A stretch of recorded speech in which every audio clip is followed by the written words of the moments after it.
Hello, everyone. We are live. Good morning, good afternoon, good evening, whatever time it is that you are listening to this. Thanks so much for joining us today on our Monday Zoom, where we pick a health topic and run with it. Yeah, and run with it. Exactly. So, what we said? Yeah, let's do it. Happy birthday, Ben. Yes, happy birthday to our CEO, Ben. So if you guys have not subscribed to our channel already, please make sure you subscribe, leave comments. Like our videos. It really helps us, but it also helps you so you don't miss any of our topics. Again, we do these every Monday. So really important. It's also very helpful so you can go back and watch the previous ones we've done because we've been doing these for quite some time. So there's quite a handful there. There is, yeah. Okay, so today our topic is how to prevent the #1 side effect of weight loss drugs. Weight loss drugs, they can accelerate fat loss. We know that.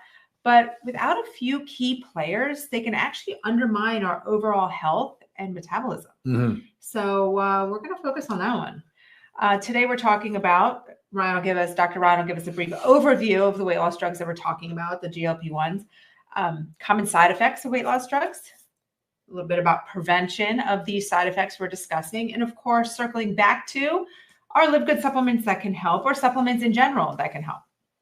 Right? I agree. Okay, awesome.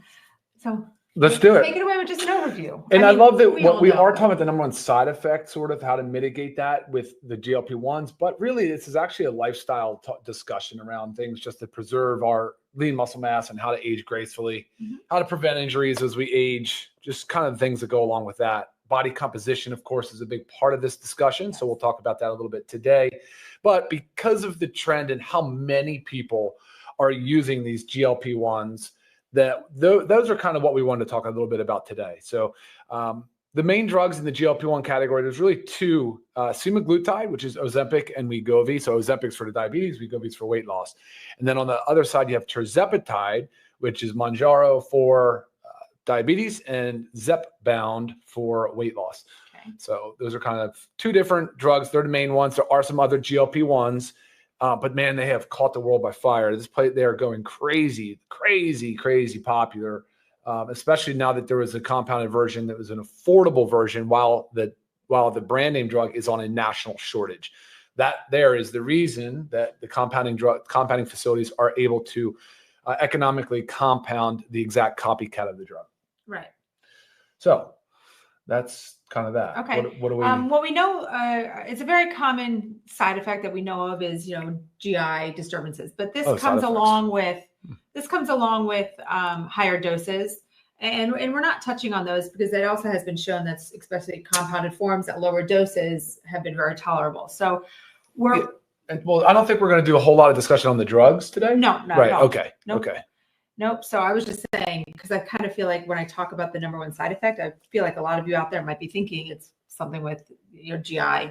With nausea. Yeah, exactly. Exactly. But what we're talking about is really muscle mass loss. Yeah. So it's a very unfortunate thing. So while obviously a positive side effect is weight loss, that means the number on our scale is going down. Yep. Yay. But there's also negative side effects. And a lot of those is the fact that when you are losing that weight, a significant amount of that is lean mass. Lean mass is our muscle mass. This is what we need to work so hard to preserve as we age. And it's an unfortunate thing. So if you're on these weight loss drugs and it's very exciting, you see the weight loss, there's really no extra focus on preserving that muscle mass. You don't really notice that it's going down. So a few studies have showed that half the weight is lost in fat mass and half the weight is lost in lean mass. So say you just lost 20 pounds, 10 of it's fat, 10 of it's your muscle. Well, let's clear that up real quick. Okay. So fat mass and non-fat mass. So the non-fat mass that you're describing as lean mass is muscle mass, but not just muscle. Most of it's muscle, right? But you still have connective tissue. You have bone mineral density.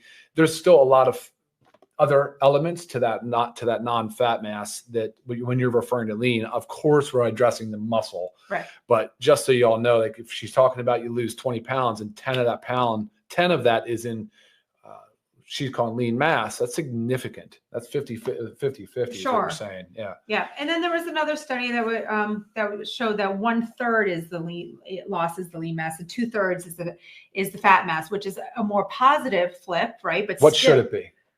It's hard anytime you lose weight. It's hard to not lose any muscle in it, but you're going to lose some. Right. When you lose weight, you're going to lose some muscle. But I mean, as little as you can. I don't know if there's a defined number, but historically, just with caloric deficit and increased training, you would want to see about a 75-25, roughly. Okay. 75% in fat mass, 25% non-fat mass. Wouldn't want it any further away. So when you're hearing that it almost flips to a third of its fat mass and up to 2/3 of the weight lost is lean muscle or non-fat mass, that's scary. Right. That's a huge. That's what we're talking about today, guys. This number one side effect. So losing that non-fat mass and how to mitigate that. Right. Because again, that can negatively affect your overall health as well as your metabolism. Yep. So while you think you're doing something great for yourself, negative things are going on. And then another one, like I just want to touch on too, is the micronutrient deficiencies start to increase because you're eating less food. Sometimes it might not be the most nutrient dense. I mean, your appetite's a lot lower. So you're not getting all the nutrients that you need. Again, we already don't get them from our diet enough and need to supplement, but this is even more important. So if you're someone that's, on one of the weight loss drugs, or of someone, I just pulled our stuff out here because obviously you need your multivitamins, your vitamin D, your magnesium. These are all used to help prevent micronutrient deficiencies.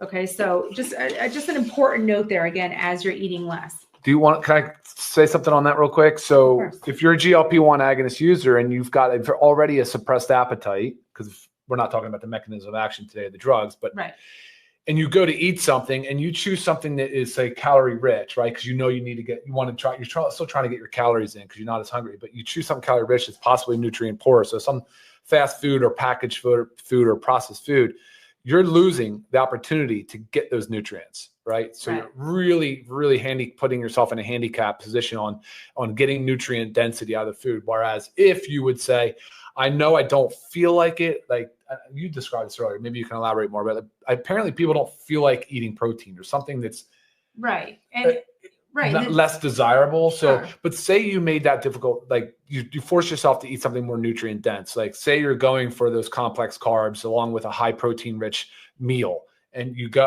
that is the wiser decision. But I think the challenge is that people just aren't craving those things. Right. They don't want to eat them. They're kind of repulsed by it. Yes. So it takes. I mean, example, even if this has nothing to do with the drug, say you're just really not that hungry. Right. But you need to eat, it's lunchtime. Sure. And to think about eating that 5-ounce portion of like a chicken breast, it's kind of like, whoa, right? Just wait, if you're not hungry, if you have no appetite, it's just totally not appetizing. So you go for something that's a little bit like easier to eat. I don't know what. Or sweetened or something that hits or maybe just a piece of fruit, which fruit is healthy, but again, you're not getting the protein that you need. So, and again, yes, we're talking about weight loss drugs, but this goes with anything with like weight loss too. Because with weight loss, again, comes a significant portion of muscle mass. So I want to talk a lot about the prevention because there are things that you can do. So we're not saying take the drug, don't take the drug. We're not your doctor. We don't make these decisions. There's pros and cons, for both sides. I don't know. For many of you might know, we actually do have a LiveGood clinic side where we do sell the weight loss drugs. And this is just to help because we know that there's a powerful effect. And honestly, guys, like obesity is a problem. And with obesity comes all other kinds of health conditions, heart disease, diabetes, Alzheimer's, like it's all there. So if they can be used to help get that weight down and jumpstart it and get rid of some of those, negative health conditions. I mean, it's a positive, it's a win-win, but just doing it, we're wanting to help you do it the right way. But also we started a LiveGood clinic to help educate you on if you are taking it, what you need to do with taking it, as well as help save you some money because they can be very expensive. No doubt. So that was just a little shameless plug right there. But okay. Fine. Right. So prevention. There's a couple big players here. Number one is resistance training. Resistance training, guys, is weights, resistance bands. I mean, you've got to be working to build muscle. Yes. So if you are one that exercises all the time and now you're taking the drugs and that weight loss is soaring, switch your exercise if you're doing a lot of cardio. Cardio is great, right? But you really need to get on that muscle mass. You need to preserve it. You need to build it. So resistance training. 2 to 4 times a week. I hate saying 2 because I'm really more of a fan of like 4, but I understand that everybody's different. So really challenge those muscles, lift the weights. Exercise is so important during this time. In all times. Yeah, load bearing. If you're going to do, like, let's just pick it. If you're going to do 4 days a week of resistance training, at least two days, lower limbs. That's just my opinion, guys. But there's so much that needs to be built from our glutes to our quads or hamstrings, just in our leg muscles for stability purposes, for balance. There's a lot of muscle down there. But you're not going to get it by just doing aerobic exercise only, just cardio. So you need to be building muscle, preserving muscle with resistance and load bearing exercises. And it's stuff that, like, it can be done anywhere. You know, whether you just order off of Amazon for $15 a pack of bands, or whether you order some weights or have some weights. I mean, you don't have to be going to a gym to do this, but you need to tax your muscles. And then another big one is protein consumption. Okay. So for sure, the biggest thing is, like, you're at a calorie deficit when you go on these drugs, right? You are eating less. You are not hungry. So with that calorie deficit, if you can continue that calorie deficit, but without a protein deficit, that means do not decrease your protein consumption.